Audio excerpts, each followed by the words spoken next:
welcome back to our final episode of season 4 of Raise 'Em Up. As we wrap up an incredible book, we've been talking about every single episode, how great this book is. Habits of the Household, Practicing the Story of God in Everyday Family Rhythms, Justin Whitmore Early. He and his wife, Lauren, have gone on such a great adventure as parents. And apparently he's a lawyer. I found that out this chapter. I know. I didn't realize that. And this isn't actually a chapter. It's the epilogue, part Right. 3. And he calls it parenting between the now and the not yet. But yeah, at some point you discover the man's a lawyer. And I'm like, no wonder he's good at rhetoric. I mean, he's got the rhetoric down for sure. But it is a good, I love being reflective. I love being in that Kairos moment. Time has stopped and paused. Yep. And you're seeing it all. You're just it doesn't matter what's next. You're just reflecting, and that's the vibe I get from this chapter. Yeah. And basically, like, at least the object lesson that he gives to us is at some point he was driving, or was it driving? No, yeah. And then he sat down and he had stopped to do some work. oh, okay. He just That's stopped where you to do find some out work. he's a lawyer, because he was trying to do math, but it was no small feat for a lawyer like There himself. you go. There you go. And the math that he was trying to do is he was just wondering how old one of his boys would be when he was 50 years old, when Justin got to be 50. And it made him like develop this age chart that basically he and his wife Lauren apparently the same age. Yeah. And then he was able to map out how old each of his boys will be. And it gave him this perspective to see, yes, now everything is tough, but this kid's, Lord willing, going to graduate high school. This kid, Lord willing, is going to get married, going to have his own kids. I'm going to be a grandfather, like all of this stuff. And he's sitting here now in the present, but now talking about what it means to be parenting for the not yet. And I deeply love this because I tell kids all the time, I tell parents all the time, when they make that transition from 6th grade into 7th grade, parents are no longer raising boys and girls. They are raising men and women. Yeah. And we've heard that on this podcast before, but that's kind of the perspective that it invites you into. Now, I found it profound being Mr. Single over here. How did you guys experience this chapter as parents? I mean, I think the now and not yet translates across, parents, not parents, single, married, because what he unpacks here is that all of us find struggles in the now because we're made for what we don't see around us right now. We're made for something better, something bigger. We're made for heaven, but we're here on earth. And so just unpacking that like as we're in the middle of our parenting struggles, we long for things to be better, for relationships to be smooth, for obstacles to be removed. We long for the time when we can just be with our family and just love on them. And so when we're faced with these struggles, sometimes it's hard to even imagine the future. We just get so stuck in the difficulties and the obstacles of right now.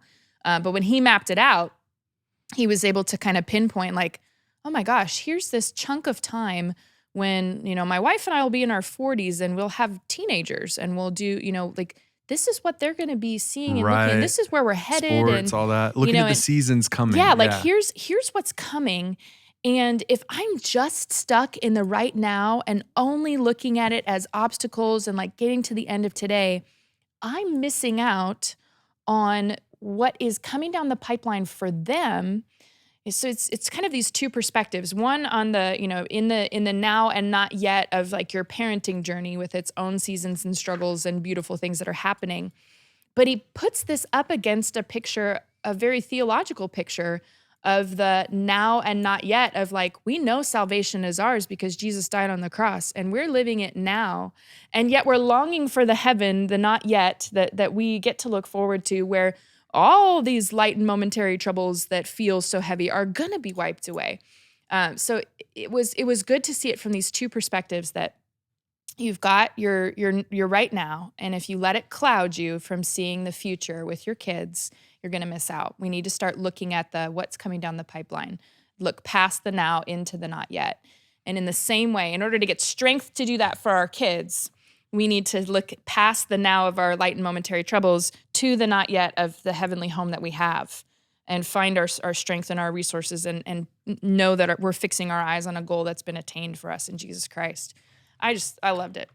Yeah. And looking forward doesn't mean thinking, oh, when I die, right? Right. That's not what he was looking. He Yeah. said, he didn't get this sense of, Time's feeling running like out. time Oh. is running out. Sure. Yeah. But he got this powerful sense that, and I'm reading what he said, that our time together was not forever, right? But that makes this time that we have right now more important. Exactly. This is my Special. time to shape and to mold them and to really show them, Yeah. share my faith with them, to reflect the love of Jesus back to them. And he said he felt like, God is telling him, now is the time I have given you to form them. Yeah. This is the time I've given you so that later, Mhm. right? Yeah. Look at what's to come. It's not just the battles that you're in right in this very moment, Right. right? We feel that tension, we feel that push and pull because we know there's got to be something better ahead, right? Than Yeah. a 1-year-old waking you up every night and not getting any sleep. There's got to be something better than the sin and the death and all the Diagnosis strife and and things yeah. that are going on in the world around us. There has to be something better, and there is. There is for us eternally, but there is for us with our families too. Yep. And I think one component that I resonated, the now, not yet, and for me, it had a slightly different twist in the sense of, not from the theological perspective, but from my wife and I, we became parents right away. Mm. Less than a year into our marriage, Avi came into our world. 2 months into our marriage, we were pregnant. So we never got a chance to really cherish our relationship Mm.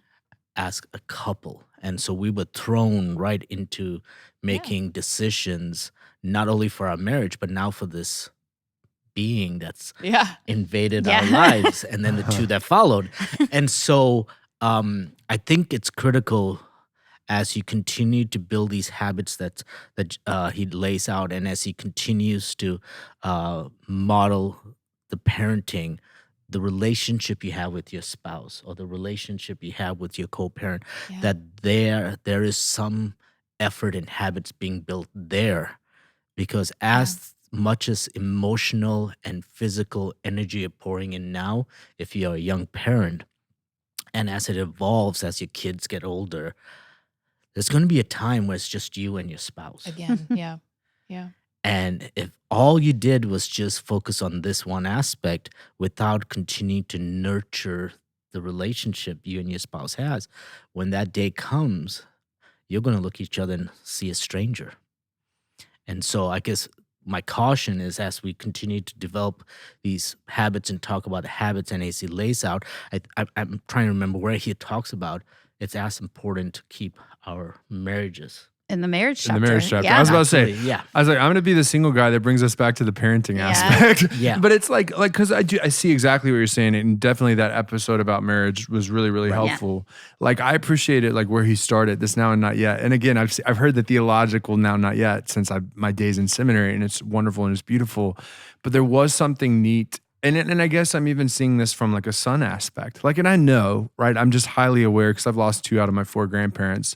Like there will be a day when I don't have my grandparents, which means there's also going to be a day where I don't have my parents. Again, God willing, because you always have the circumstances where a parent has to bury a kid and all this stuff that's not fun. But like this seeing the fullness helps you to appreciate the moment. And he starts with a T.S. Eliot quote, "A lifetime burning in every moment." And I loved every second of that, because in this, and I've actually had this as a youth director before. It's so interesting as a student ministry guy. Like I remember very vividly in my first year sitting there counseling, talking to a kid, or maybe it was even in my second year. There was a relationship established, and as I saw him sitting there, I saw like the man come out. Like, so I saw almost like 10, 15 years into the future. So it was the strangest thing in the entire world. But recognizing this was just a small moment of brokenness, that this is going to turn into something so much better. And it was just wild to think about that. And you look into the faces of your kids, and that's the same thing. And it's so funny because, like, how many times have you dealt as a teacher with a parent that forgets that their child's grown now, or something like that? They can only see them as little. Now imagine if every single one of our littles we saw as they're going to be Right. Well, I had this experience. Did I mention it? Have we podcasted since I went to Fort Wayne? So man alive, I'm sitting there. So I got to go to our national tournament. This is somewhat dating the podcast. It is what it is. I got to go to the Fort Wayne tournament, the national tournament. Two of our teams were playing, and I noticed my vicarage congregation was there. Okay. So I vicared at Pilgrim Lutheran Church in Green Bay, Wisconsin. And I didn't buy a program. Those things were $30, but I borrowed the program from somebody, looked at the names. I was like, I don't know any of these kids. Well, on the first day of basketball, I watched one of our teams play and just noticed, Green Bay is playing over on that court. I'll just go see if I know anybody, right? That's kind of the vibe. And then I'm just standing in the back. I haven't made myself known because, again, I don't even know how many of these people I know because it was 8 years ago that I was in Wisconsin, okay? Well, as these boys are playing, these 8th grade boys, and apparently like one 7th grader, like 2 of them twins on the team, like look familiar to me. And I'm like, why do they look familiar? And then I see, like, I know the coach, right? We hired him at the end of my vicarage. Vicarage is a 1-year experience. When you're studying to be a pastor, you go for 1 single year. It is the hardest year of your life. I was crying when I was thinking about it, everybody, because you become so invested. It's your first time being able to do real ministry. And you live life together in the best ways because you're also usually younger, single, like don't have anything else to do because, it's your whole job. Anyways. Long story getting shorter. So I see the coach's sister. She was in a small group that I was attached to during that year. I go to talk to her. Lo and behold, she's standing next to her mama, who her dad got hired as our principal at the same time that the son got hired to be one of the coaches. I go talk to her for a while. And as I'm talking to her, I see this mom sitting up in the stands. And I say to my friend Sarah, I said, is there any chance that mom is the mom of the 2 boys out there on the court? She goes, yeah. I was like, I had lunch with those 2 boys countless times on my vicarage when they were in kindergarten. Aww. Yeah. I've had the I'm an old man moments before. Like when I was a camp director and one of my buddies walks in with his 5-year-old, I was like, no, right? Yeah. Or when the your previous campers become counselors, like all this stuff, it's all happened, okay? But that one was one of those step out of time for a second. And talk about being reflective in the moment. I was thinking of, we have kindergartners at our school. One day they're going to be 8th graders playing in a national tournament. All this stuff. And I'm imagining that now when I see like the potential and this whole idea of a lifetime wrapped up in a moment, standing right in front of you. And it's so humbling and so cool and all this other stuff. But this whole idea of appreciating the fullness of the journey and appreciating the present and whatever you have is all a part of this. Yes, but just like theologically, right? Knowing that, right now things suck. Right? When you look at the world around us and knowing that, this is not what I was created for. I was created for this and this day is coming. Yeah. Right? With parenting, there are times when parenting sucks and you watch your kid going through something and you're like, this is horrible. Yeah. And I want to take my kid out of this, but then you have to stop and realize, hey, this is a moment. My kid is suffering through something right now, but man, what are they learning in this moment? Yeah. How is God going to take this moment and use it for that not yet? And for this time to come. This is a great parenting tool, right? Yeah. So the whole chapter really unpacks this. And again, it's such a short chapter. It's funny, we're having such a long conversation we didn't think we were going to have. Yeah. But it's beautiful, right? This idea that there's a now and a not yet. So there's pain now and the not yet there's not. And I remember again, dating ourselves, or dating the podcast, I'm preparing to go to Oklahoma to lead a district gathering. And I'm thinking back of other gatherings that I've been a part of. And I think back to one of the last, if not the last epicenter we had. And something stood out to me in what Frank Hart said. He was our speaker.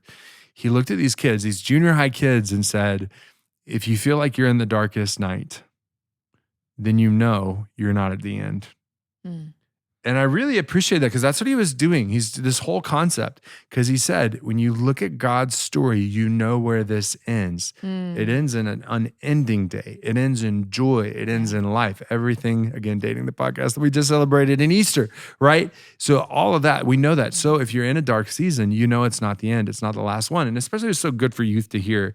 It's hopefully good for parents to hear, right? It's hopefully good for parents to share with their kids when that time comes. Because again, the temptation we've talked about over all 4 seasons of this podcast, you want to fix, you want to control. Friend, you can't. But you can listen, you can love, you can speak truth, right? Again, not truth to correct a problem, but just truth to reflect on the Who moment. our God is. Yeah, and exactly. Yeah. It's beautiful. Yeah. If I want you to do anything with this book, it's do the exercise that he does with mapping out where you are now and maybe the next 10, 15, 25 years with your kids, depending on where they are and their ages. I'm so excited about it. Like I started mapping it out and now we have to record. So I'm like, I got to go back and map it out. But it's a really interesting visual to get you excited. Yeah. Because if you're in like the thick of it right now and you're dreading, oh my gosh, how am I going to make it to next Tuesday? Much less, whatever's time. happening, right? Yeah, bath time tonight. How am I going to survive to that? Just to map it out and to really see like, wow, how close are we to this season of middle school, or how close are we to their season of college? What do I see on the horizon that I know is going to be a pivotal time or moment in their life, and then work backwards. He says, so you're looking at this roadmap and you're establishing here are the things that I know my kids are going to need. I know that as teens they're going to need me to be available for conversations way more in a different way than they need me at age 3. And so how can I set in place habits to foster that environment for my kids?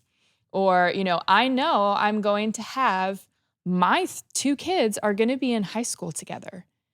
And their sibling rivalry is at an all-time high, and they're only 6 and 7. So, how can I prepare them? Or what do you see on the horizon? Middle school too then, yeah. Right? 6 and Middle 7, school, they're right alongside of each other the whole way through. Yeah. So how do I establish patterns and habits that are going to set them up to lean into each other as brothers and sisters rather than to be in constant friction and to continue a pattern that we don't like, that isn't working?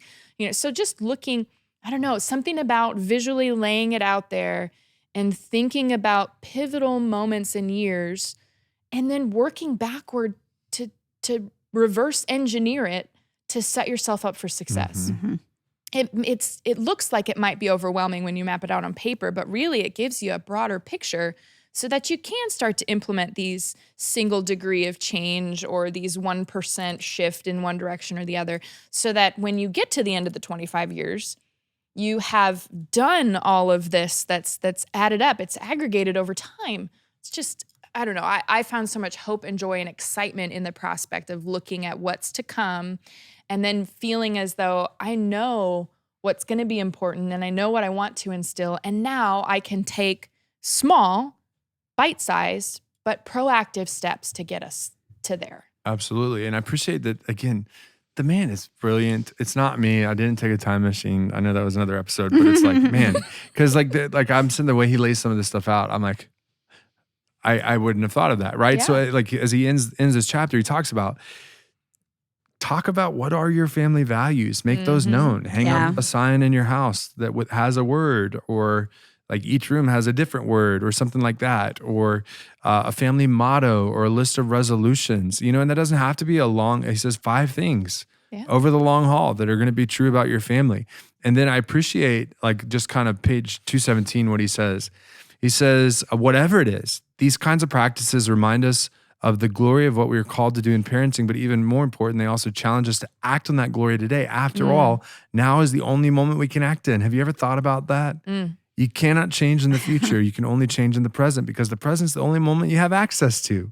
Yep. It is the only moment we can take action in. You can't start spending more time with your family next week. You can only do it this week, because whenever you get around to it, it will always be this week.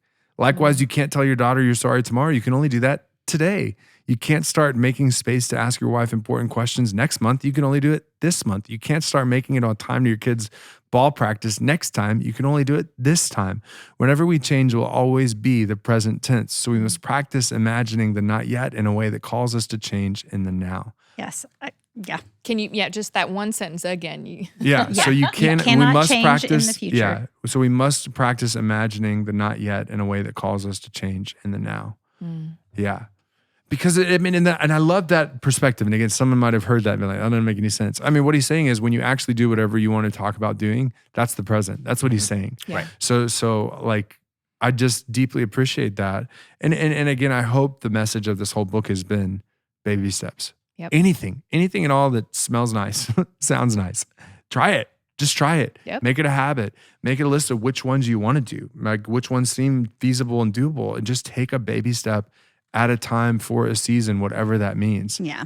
And I think one caution to add as you fill out this in regards to the forecasting or placing out there is to not make it fixed. What I mean by that is there's always detours, there's always different things that happen in life. Yes. And be careful that we don't like set ourselves up for maybe an expectation that isn't met because something else happened. Like maybe you expect your child to go to college. Well, maybe they chose to go trade Yes, or so something like true, that, yeah. right? Yeah. Or And like, so I just think I'm going to be a careful. grandfather, or grandmother in the next 10 years. Well, yeah. Exactly. Yeah. So be cautious as we lay them down with not specificity, but rather say this is the season they are on, Yes. and be able to embrace it. Because I think in my own personal life, if you asked me 3 years ago where I'd be today, it would be at Concordia teaching, Yeah. and not sitting here doing a podcast. So I think it's one of those things as parents,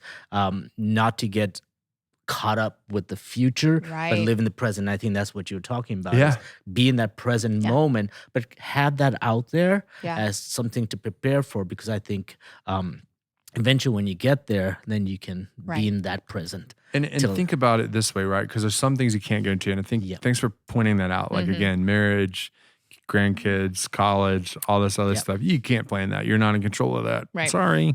But like there are things like acknowledging, when they're in sports in middle school and high school, life's going to get busy and frantic and our schedule's going to go crazy. Let's travel now. Yeah. Right. Mm-hmm. Let's think about how we do this now Yeah. and know that plans are going to change. And then when they do, whatever adulthood looks like, Right. change, habits are going to change too. And so we got to And- start planning now what that means for us. Absolutely. And if you have multiple kiddos, they're different too. Yes. What worked Their one seasons for are gonna a be different season. You Yep. know what Avi's life was.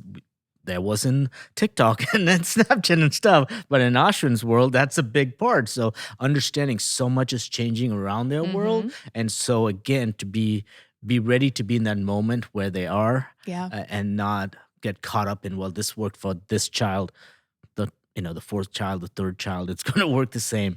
Or the Just be second willing to be child. flexible. And, second child. If it's the only child, how do you process through all of that? And I love you bringing up the only child too, because like I do think whether it's only child or last child, like the empty nest phase is always one that seems to surprise a lot of people. If you don't prepare your heart for it, if you don't recognize this is going to happen, then it can be tough. Because like you were mentioning, like you were hanging out with some moms that were doing care packages for college students. And it's like, I'm so thankful I heard that came up organically sometime this year of these ones that realize, I have different habits now. I'm not at youth group every Sunday. I'm not doing all these things I used to do. Life is just different. We're traveling more than we've ever traveled, all this other stuff, because there was this getting ready for, there is going to be a different chapter. My present is not my future. Exactly. Yeah. Yeah. My present's my present. And every present's going to look different. Yeah. But it's like, but that idea of, again, the mom that doesn't know their kid's grown now, like Yeah. all that stuff. Like, I'm like, Oh, Dad. yeah, or the dad, yeah. But the idea of like, you do know that your kid's going to be 18 here soon, right? Yeah. Like in the eyes of the law. Like, not good. Seriously, I mean, Yeah. they're. Like, I don't care how much of I can't immaturity believe they the got. kid hasn't reminded them because my 18-year-old likes to tell me daily that she is now an adult. Oh, fun. No, that's so I funny. have no chance to not realize. Yeah. And that's put also on another Oh yeah. uniqueness within the parenting when that relationship shifts from, Yeah. that Parent-child to parent-child adult. to adult. And that's And a great. fun space. Great transition, right? It's The final amazing. 2 pages of the book, or this part of the book, is that whole reflecting back on his relationship with his dad, particularly late high school. And again, the whole book's about habits and developing those. And I don't know who his dad is. I didn't look into it, but apparently he ran for governor of some state. Virginia, yeah. Virginia, yeah, and he lost, right? But like the next morning was up making pancakes and it was doing his devotions and all this other stuff. So he saw the habits of his dad, which has made him really care about habits now. And it's so true. I mean, I think of my grandparents certainly when I was reading this chapter, but this encouragement for parents, like whatever it is. And this is, again, I kind of have a phrase I like to share with people: never too late, never too far gone, never too late. To do a habit, to pick up something for yourself, right? For your relationship, so that you can start doing it. Because he says, I don't remember a single prayer we did. I don't remember a single scripture we read, but I do remember the love I felt. I do remember that I had a God who loved me, and that was never lost from him. And this is in the midst of him in his rebellious time in high school and early college, where he was, I can do things better my way. I don't want God's way. I don't want mom and dad's way. Dad, get out. Yeah.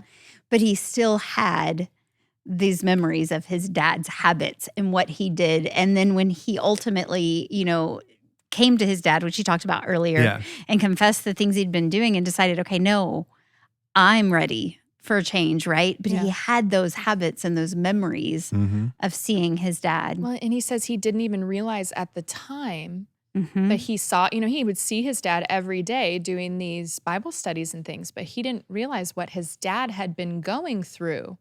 And it wasn't until later that it struck him that his dad was still doing daily devotions in the middle of life not going his way. Yeah. And he realized, like, wow, that's what kept my dad so grounded, was this, his habits, and it was evident that he was putting his trust in the Lord. But, he didn't put it together as a teen. He didn't put it together as a college student. He put it together years later, looking at his dad's Bible, when seeing the dates that his dad wrote down next to these passages of scripture. Yeah, so cool. and apparently his own name too. Like, so it's kind of like, oh, he's praying for his kids at the same time. Praying for me, yeah. Two quotes that I just love that I can't miss, right? The final role of a parent is just to be someone who keeps looking to Jesus. Yep. And I want to be like the final role of a Christian, right? Yeah. The final role of a disciple, right? This idea that we've talked about here at Trinity of letting Jesus lead, of like, ultimately, that's what we're doing. We're pointing to him. I'm looking at this gathering that I'm going to, and it's the theme verse is, fix your eyes on Jesus, the author and perfecter of our faith, right? That's ultimately what this is all about. And the more we can give him the limelight, the better off that we'll be. The more we can learn from him, listen to him, turn to him. And I just appreciate the Fred Rogers quote too. You can't, not love everything Fred Rogers ever said. So Mr. Rogers, right, says, in the last years of his life, he gave a graduation speech where he reminded us all that we learn the most important things by imitation. He said, from the time you were very little, you had people who have smiled you into smiling, people who have talked you into talking, sung you into singing, loved you into loving. Yep. So when you think about all these habits that we've talked about over the whole season, over all this book, again, buy this book, please read it for yourself. Please give it to someone, as we talked about the last time. Like, that's what it is you're just trying to imitate for your kids, and so that they can reflect ultimately what you do. Because that truth is, your kids are going to become you, whether you like it or not, right? Yep. The good side and the bad side, whatever your habits are, likely they're going to carry on the same way that you have carried on your parents' stuff, the stuff that you were raised with, your same habits, right? And yes, we all have the opportunity to change, but it takes a lot of work. So just keep all of that in mind as you keep going. Any final thoughts as we wrap up the final chapter of the final episode? Thanks for putting up with us. Absolutely. Yeah, right. I just love this book. I mean, this is one of those books. I'm like, oh, I wish somebody had given me this. So again, gift it to somebody. Yes. I think someone who is beginning their parenting journey, or maybe is preparing to begin their parenting journey. I think this book is amazing. Mm-hmm. Absolutely. Well, thank you so much for joining us for season 4 of Raise 'Em Up. It has been an absolute joy. Please continue the conversation in your own life, whatever that looks like. Please share anything that you felt was worth sharing. Certainly like, subscribe, all that good stuff on whatever platforms you're listening to or watching us on. And certainly just be blessed, be loved, and carry out these habits. And we'll see you next season for whatever that looks like. Thank you guys for listening.